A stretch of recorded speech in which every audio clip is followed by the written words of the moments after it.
Assalamualaikum warahmatullahi wabarakatuh. Alhamdulillah, nandito tayo ngayon sa panibago nating tutorial sa isa sa mga feature ng ating Quran Tagalog app, which is ngayon is Quran for All na. Dahil nga sa sobrang daming nakaranas ng issue sa latest natin na update nung nakaraan, ay ibinalik natin, nagsagawa tayo ng rollback para sa old version na stable at gumawa na lang tayo ng separate na app para makapili yung bawat isa kung aling version yung gagamitin nila. Yun bang may sala time na may mga advanced na feature gaya ng Quran Assistant, o yung old version na stable. So ngayon yung separate na app ay tinawag natin na Quran for All. So ngayon ang pag-uusapan natin na feature ay ang backup and restore. Para sa mga heavy user ng ating application, marahil napakarami ninyong mga data sa loob ng ating app, kagaya na lamang ng favorites o di kaya bookmarks, lalong-lalo na at meron tayo ngayong khatam planner. So yung mga bagay na yon,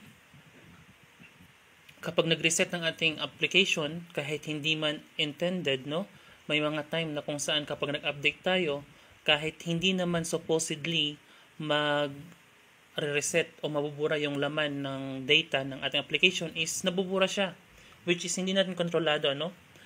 At meron namang pagkakataon na kailangan nating maglipat ng phone, no? Kung bumili tayo ng panibagong phone o di kaya nawala yung cellphone natin kaya bumili tayo ng bago, ay kinakailangan natin yung data natin sa loob ng ating application doon sa luma na cellphone. So, paano natin ngayon maita-transfer iyon doon sa ating panibagong phone? So, dito papasok ang kahalagahan ng backup and restore. So, paano to? Kung makikita ninyo dito sa ating cursor, merong tatlong dots na icon dito. I-click nyo lang yan at may lalabas na mga pagpipilian. Merong backup data at merong restore data.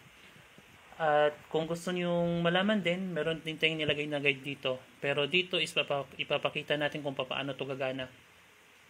So, kapag clinic natin ang backup data, bago natin gawin yan, gagawa tayo ng sample, no? Dito wala pa tayong favorites. So, ang gagawin natin, pili tayo, gawa tayo ng favorites muna.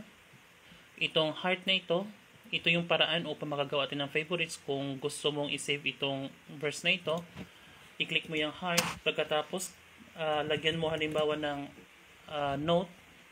Nilagyan lang natin ng sample 1.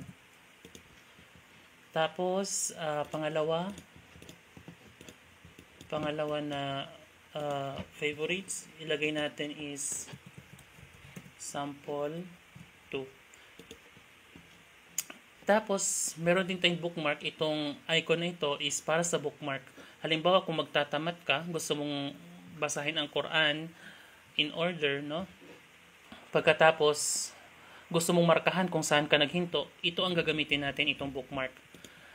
May dalawang palatandaan na ino-offer ang ating app, which is yung last read at bookmark.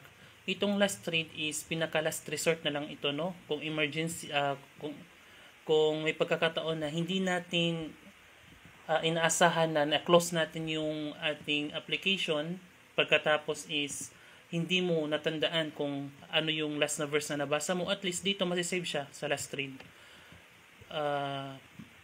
Ito naman bookmark is intended siya, hindi ito magbabago, hindi magbabago ang na-save dito na verse at na surah kung hindi mo i-click yung bookmark icon. So, yun ang kahalagahan nun. At yun ang kaibahan ng dalawa.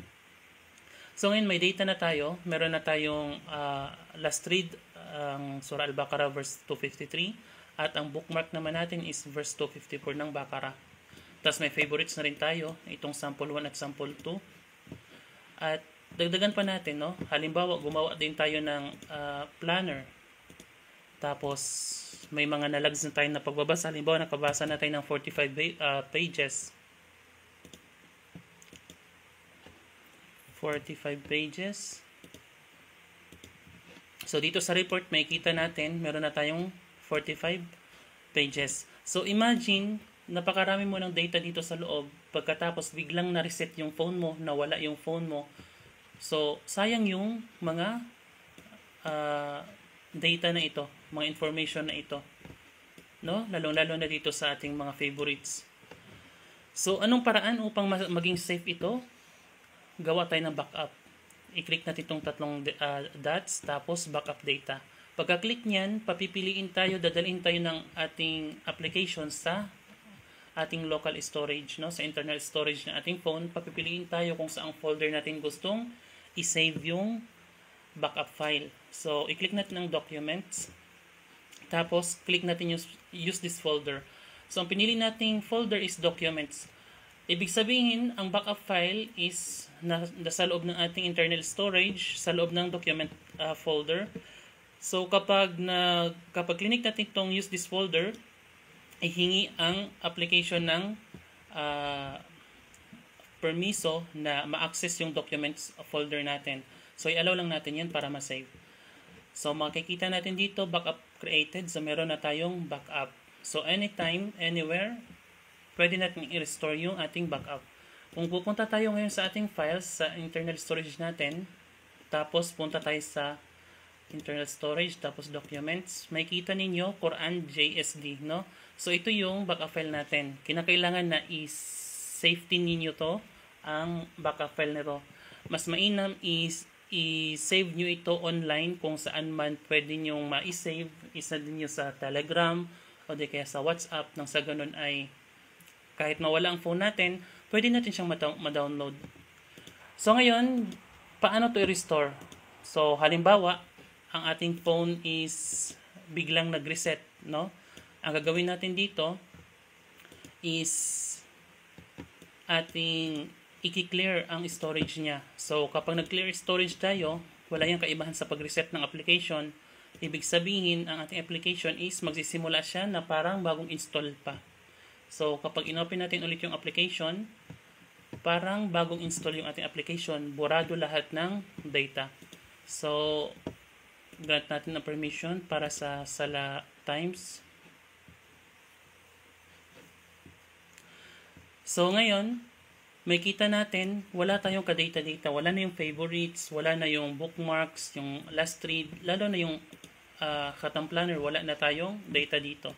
So, ang gagawin natin, gusto nating i-restore yung ating backup file para bumalik sa ating cellphone yung mga information, mga data na ating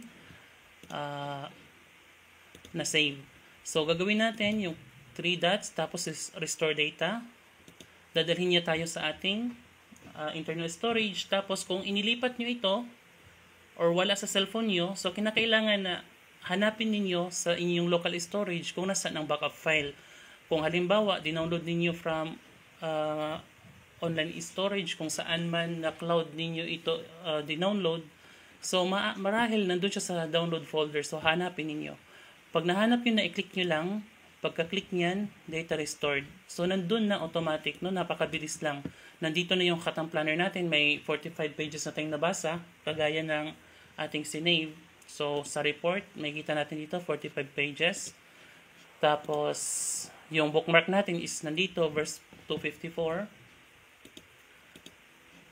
Tapos nandito na rin yung ating favorites. So, pakinabangan ninyo ang backup and restore inshallah. At makikita ninyo na napakahalaga ito in cases na biglang mag-reset ang inyong application o di kaya ang inyong device o di kaya kapag bumili kayo ng panibagong device at kinakailangan yung ma-access yung mga data doon sa old na device ninyo para sa ating Quran. So, inshallah, sa susunod na tutorial, kita-kita tayo ulit. Hanggang dito muna. Assalamualaikum warahmatullahi wabarakatuh.